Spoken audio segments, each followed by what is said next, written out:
City Council candidates are stepping up the campaign pace this week and are attempting to more clearly define the real issues before the June 9th election.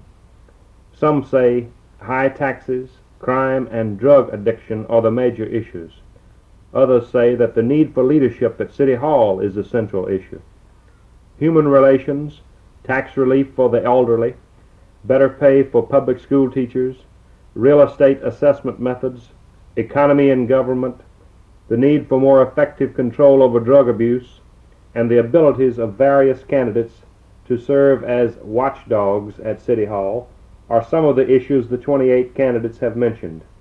One issue, however, is cropping up more frequently. That is the question of which candidates could be most effective in future efforts to win financial aid for the city from the state and federal governments. Almost all of the other issues can be related in some way to the need for more city revenue in combating problems.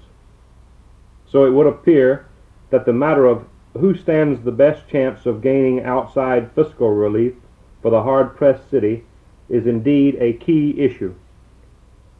From the standpoint of one candidate, Raymond D. Royal, an independent, the voters can choose from positions that represent more of the same, or a shift to radicalism, or a middle course, the election of independent moderates. That is his view. But Vice Mayor Thomas J. Bliley, Jr., a leader in the city's vigorous efforts to win fiscal assistance from the 1970 General Assembly, argues that continuation of those efforts in a dedicated manner will bring success.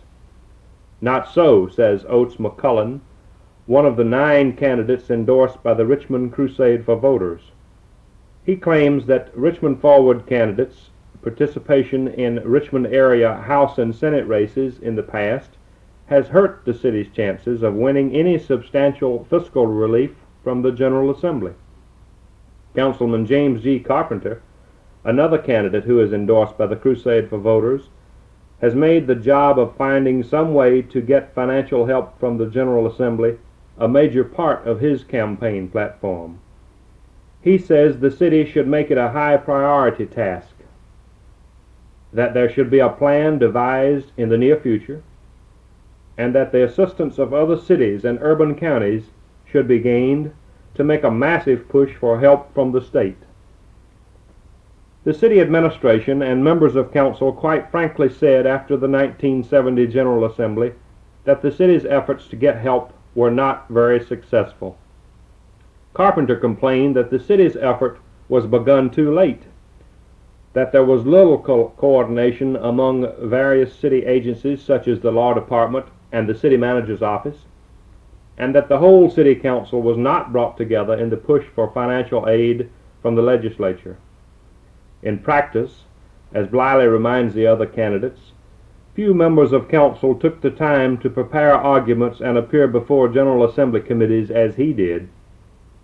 The city's abortive push for help from the legislature was capped by feuding between Bliley and Senator Edward E. Willey as the 1970 session ended. Willey, without consulting Bliley, made a last-minute effort to keep the $12 annual occupation tax in effect, even if it applied to city residents only. Bliley didn't want that, and his stand caused Willey to withdraw his amendment that he felt could have been adopted by the General Assembly. The original intention of the occupational tax was to help derive some revenue for the city from residents of nearby counties, because the tax, as approved by the Virginia Supreme Court of Appeals, would have applied to city and county residents alike. Bliley didn't want the tax to be imposed on city residents only, and his public expression of his viewpoint helped bring about the removal of the Willey Amendment. The General Assembly cost the city $2 million in revenue that would have been received in the first year. Since there was no ceiling on the occupation tax, it could have been increased from year to year to bring in almost unlimited revenue. But state legislators felt that such a tax would quickly spread across Virginia as the local sales tax had done, and obviously they were not prepared to cope with such a possibility.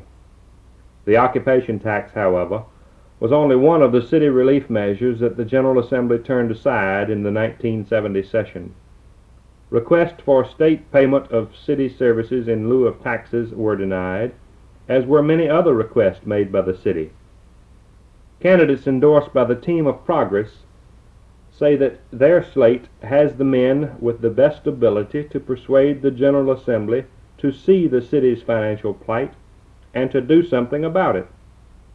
Besides Bliley, the ticket includes Councilman Nathan J. Forb, who said after the 1970 General Assembly that the city must find some way to join with other major cities and urban areas to form an effective statewide unit for approaching state and federal governments with requests for fiscal relief.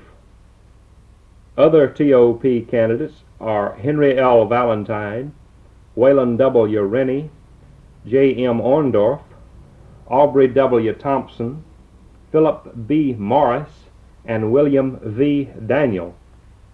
Of the independents in the race, perhaps Mrs. Helen Marie Taylor has had the most experience in dealing with current members of the General Assembly. Her campaign against sex education was conducted vigorously during the 1970 session, and she was in the Capitol almost daily, meeting with individual legislators and committees.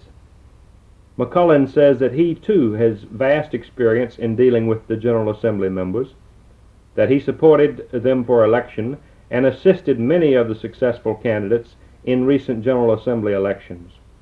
Besides McCullen and Carpenter, the crusade is endorsing Councilman Henry L. Marsh III, Robert Shiro, Andrew M. Lewis, Walter T. Kinney, Curtis Holt Sr., Howard H. Carwile, and Ronald P. Livingston. If the composition of the present City Council can be used as a guide, there may be an indication that the winners on June the 9th will come from among the two slates endorsed by the two major political groups in the city, the Crusade for Voters and the Team of Progress. There is currently no member of council who gained his seat without the backing of the Crusade or Richmond Forward, a former major political organization in the city. It may follow that the endorsement of one of the two major political groups will be necessary for any candidate to win a seat on the new council taking office July 1st for a 2-year term. But there are strong independents in the race who don't have the endorsement of the Crusade or TOP. Among them are Royal, an active candidate and resident of the annexation area, Julius R. Johnson, a former police lieutenant who has gained widespread popularity in 35 years of city police work, Mrs. Taylor, who is conducting an elaborate campaign complete with many billboards, much television time purchased, and a team of professional advisors, and Alvin V. Leake, who has built upon publicity received through city council television appearances and who is continuing to wage a strong campaign. One candidate, Livingston, has warned that whoever the successful candidates may be, they will face staggering budget problems next spring because of the manner in which the $111 million budget for 1970-71 was balanced. It was balanced by using tax payment acceleration for personal property taxes and by moving forward into the next fiscal year the payment of a debt service item totaling more than $500,000 plus other budget balancing methods. Livingston's warning may add emphasis to the issue of which candidates may be most successful in gaining fiscal relief from the state and federal governments in the future. And it may bring perspective to the issue, as expressed in a recent work by Edward C. Banfield of Harvard University, who said, in short, the revenue crisis mainly reflects the fact that people hate to pay taxes and that they think by crying poverty they can shift some of the bill to someone else.